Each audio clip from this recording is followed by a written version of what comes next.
Alright guys, how's it going? Welcome back. Today I'm in this Land Rover Discovery 4 and we're going to try and figure out whether it's worth buying. As much as I'm a fan of the Land Rover brand, don't expect this to be some sort of Land Rover loving, because it won't be. This is going to be a warts and all video. The Land Rover Discovery has been around since 1989, so it's been on this planet as long as I have, actually.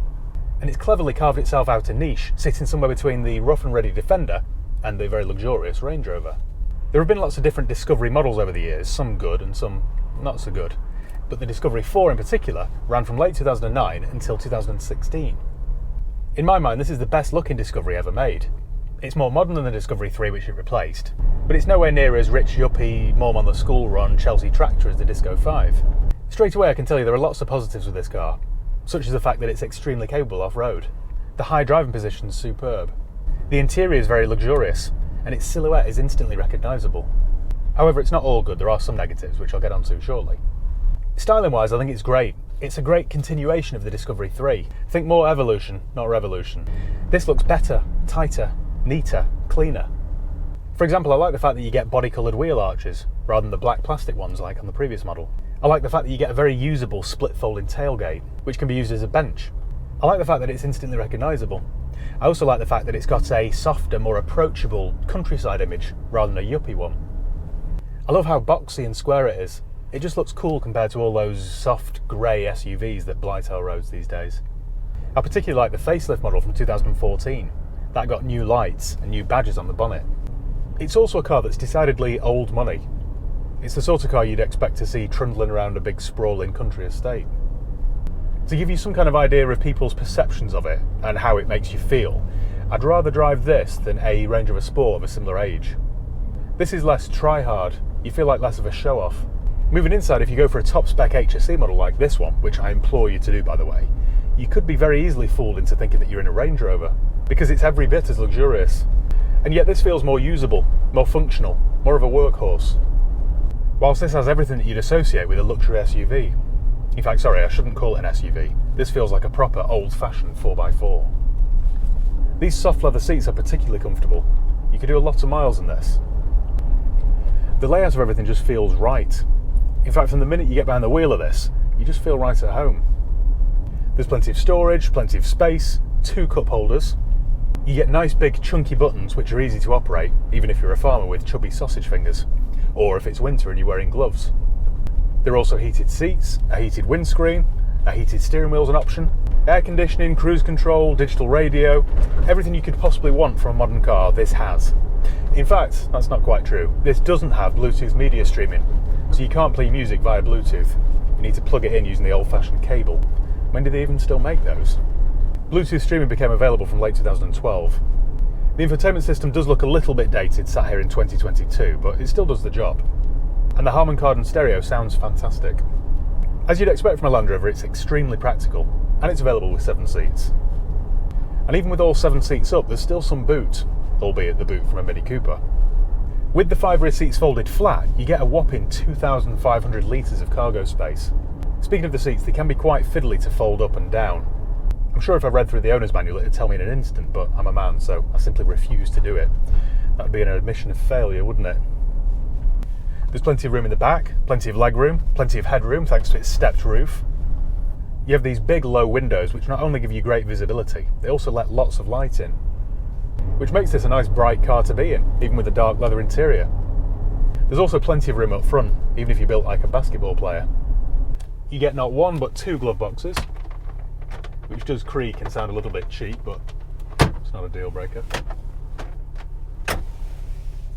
Here in the UK, where everybody whinges about the cost of fuel, there's only a 3-litre turbo diesel engine available.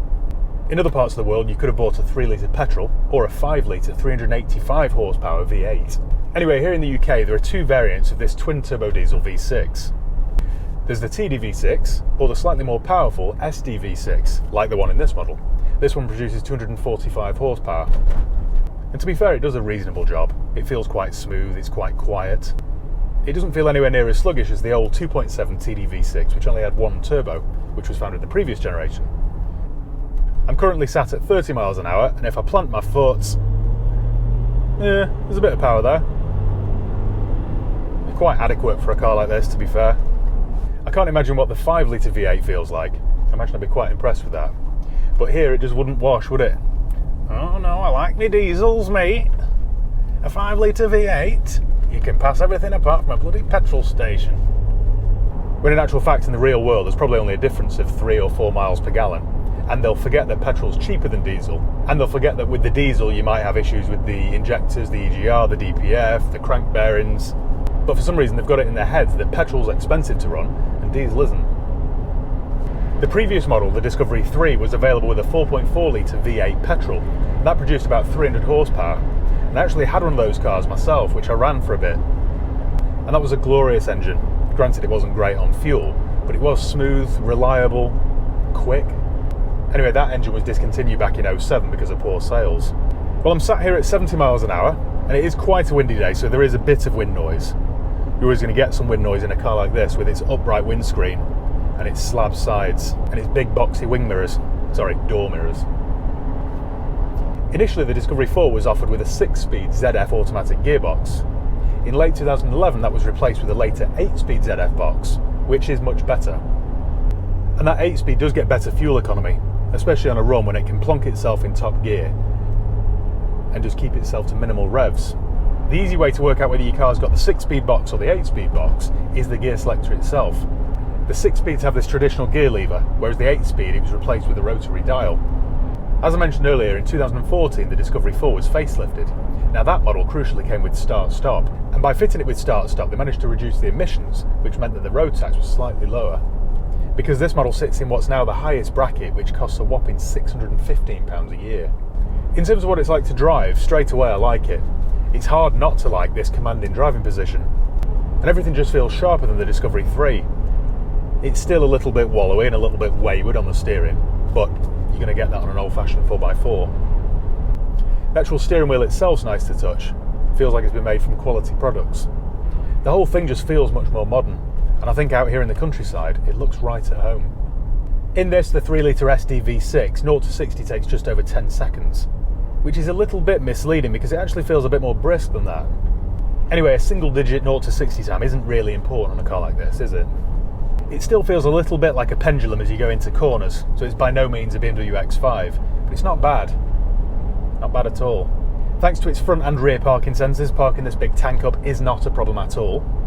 Sat behind the wheel, you can see all 4 corners very easily, making this an easy car to place. Thinking about it, this could make a good rural family car. It feels like it could withstand some abuse. And it'd obviously cope really well in extreme weather. You just wouldn't feel guilty driving this along some narrow country lanes past some bramble bushes, like you would in a Range Rover. There are lots of different specs to go for. Now, because I'm spoiled, I'd recommend you go for a high-spec model, such as an HSE or an XS. Anything less than that just misses the point. If you really want to torture yourself, buy an old Defender. I mean, even if you intend to use this for work, it's nice to have some luxuries, isn't it? Like a heated screen and heated seats. There's one coming towards me now. They're a good-looking car, you know. I don't like his choice of chrome wing mirror covers, personally, but they're the sorts of things you order on eBay when you're bored at night after a couple too many glasses of wine. They do not look good. Chrome on cars belongs in the 1950s. Leave it alone. Does not look good. Anyway, speaking of using the Discovery 4 for work, there's even a commercial model available, which basically deletes the rear seats, making this a very luxurious van. I've had a few of those pass through my hands over the years, and they're very practical. They're perfect if you're a rural vet, or some other sort of horsey, muddy line of work. Because the commercials are stronger and heavier, which is surprising given the fact that they've only got 2 seats, not 7, they need a Class 7 MOT, which most garages don't offer. It's something worth bearing in mind if you're after one. Well, so far then, everything's good, isn't it? Well, not so fast. There are some negatives. Because this is a farmer-friendly, rugged workhorse, please don't be fooled into thinking that you'll have cheap running costs, because you really won't. Yes, it might have a diesel engine under the bonnet, but it isn't what you'd call frugal. In terms of miles per gallon, you'll only do early 20s around town and perhaps mid-30s on a steady run. Road tax here in the UK sits in the highest bracket of £615 a year. That's unless you go for a later model with fewer emissions. Or, of course, you go for a commercial model, which is cheaper still. The parts are very expensive if you go down the genuine route, and please don't forget, they're very complex vehicles. There's just more to go wrong than an old Corolla, so if you're really worried about running costs, then don't buy one. Buy something simple. The tyres are quite expensive, they'll set you back about £180 a corner, And because they're a heavy car, they go through things like anti-roll bars and track rod ends and bushings and all that sort of stuff quicker than a smaller, lighter car would.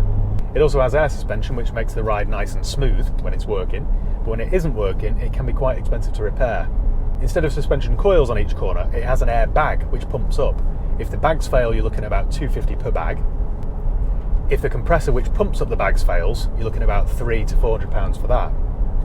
If the airlines perish and fail which carries the air from the compressor to the individual bags, expect to spend around £1,000 to sort that out. Been there, got the t-shirt, I'm afraid. It has an electronic handbrake, which in my mind is a big mistake. They always seem to fail, and it'll set you back around £800 when it does. The EGR valves can clog, and that'll set you back around £1,000. The diesel has a timing belt which needs to be replaced every 8 years or 105,000 miles. That'll set you back between £400 and £500. This all sounds negative, but I suppose my point is really, don't buy one of these on a shoestring. If you can't afford to run one, then don't buy one. Just because it's more rugged and more of a workhorse than a Range Rover, don't expect it to be cheaper to run than a Range Rover. I mean, you could always buy something else. If you're planning to use your Disco 4 on the school run, then there are loads of other options which are cheaper. But there aren't so many options if you're planning to use this car as Land Rover intended. Reliability is where Land Rover always seems to get a bad name, and I think a lot of it's unjust. For example, this particular model's done 140,000 miles. The Discovery 3 that I filmed with last weekend's done 223,000 miles. The last commercial Discovery I had done 155,000 miles, and all of them ran like a Swiss watch. So, my question is, I guess, how many miles do you expect to get out of a car? Yes, they can be costly to fix, but all of those issues that I mentioned previously, the electronic handbrake, the air suspension, EGR valves, you can and will have that issue with a Audi Q7, a BMW X5, Mercedes GL. None of those are cheaper to run or repair, and yet they don't get the same sort of stick that Land Rovers do. Used prices here in the UK start at around £7,000, but all that's going to get you is a very low spec, very high mileage example, which I guarantee will cost you a couple of grand in repairs within the first 12 months. So you're far better spending £10,000, £11,000, £12,000 and getting yourself a half decent one. A nice 2015 facelift with sensible miles will set you back around £20,000 or £22,000. So prices are all over the place. It just means there's something out there for all budgets. If you're looking to buy one, first and foremost, whatever your budget is, keep a couple of grand back for any repairs or any scheduled maintenance that hasn't been done. Make sure it's got good service records. Make sure the timing belt's been done. I'd service the gearbox if it hasn't been done already. I'd run it on premium fuel. I'd ask the seller if they've replaced the handbrake or had any air suspension issues, because chances are they will have done, and it'd be good to know a bit more history about it. And the rest, I suppose, is down to maintenance, how you drive it and treat it, and a bit of good old-fashioned luck. Well, thank you once again for watching. It's been a pleasure. Make sure you give the video a thumbs up if you enjoyed it. Make sure you subscribe if you haven't done already. You can follow me on Facebook, Instagram, Twitter. I'll leave the link below. If you've got any comments or questions, let me know below, and I'll do my best to get back to you. If you're interested in getting into the used car business, then check out my online course. I've created an online platform with nearly 100 videos which explain every single aspect of the used motor trade. How to start, funding options, branding, preparing cars for sale, warranties, finance, it's all there, so do check it out. So yeah, cheers guys, I'll see you next time.